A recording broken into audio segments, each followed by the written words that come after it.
So there's been a lot of discussion in the United States about the German healthcare system. How does it work? Should the United States be more like Germany?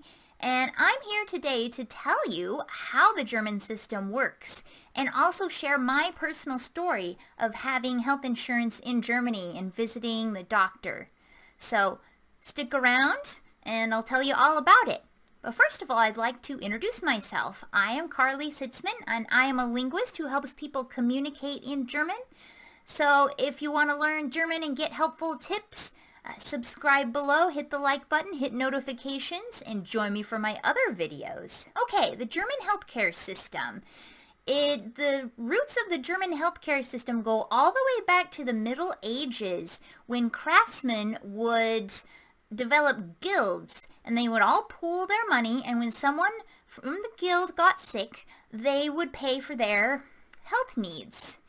And I don't think it was as much with this mentality of, oh, we're creating an insurance company.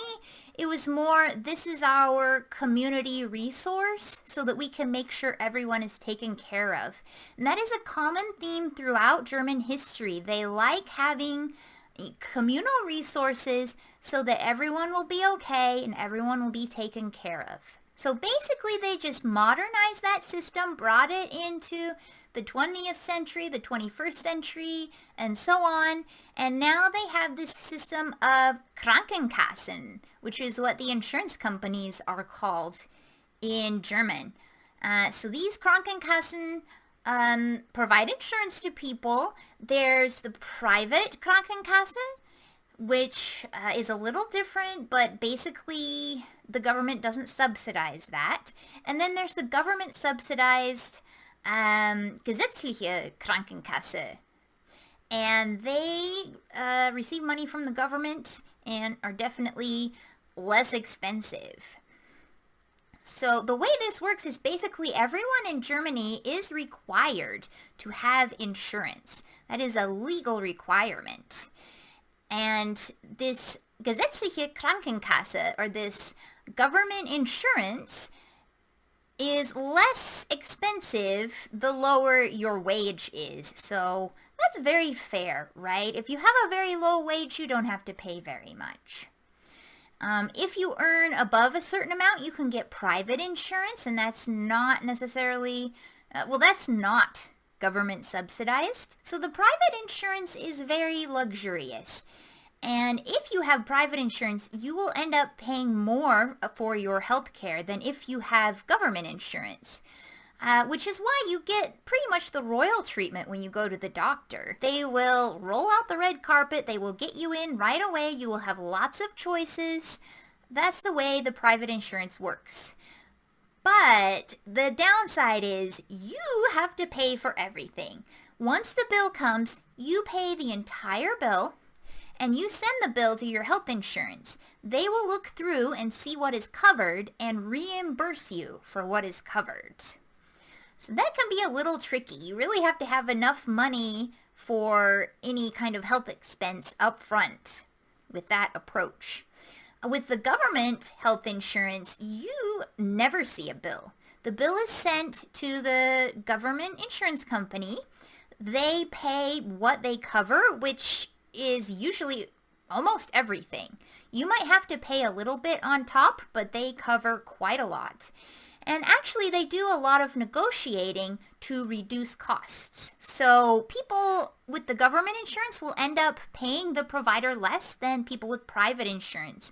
So the people with the government insurance are kind of low priority because they don't bring in as much money, but they do still get the necessary care. So among people in Germany, it is pretty well known that if you have private insurance, they will get you in right away for an appointment, no matter what it is that you want.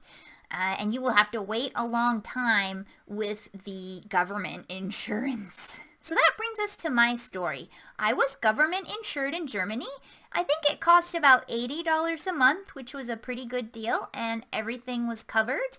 I had really no problem getting in for doctor's visits to take care of just regular health issues or for checkups.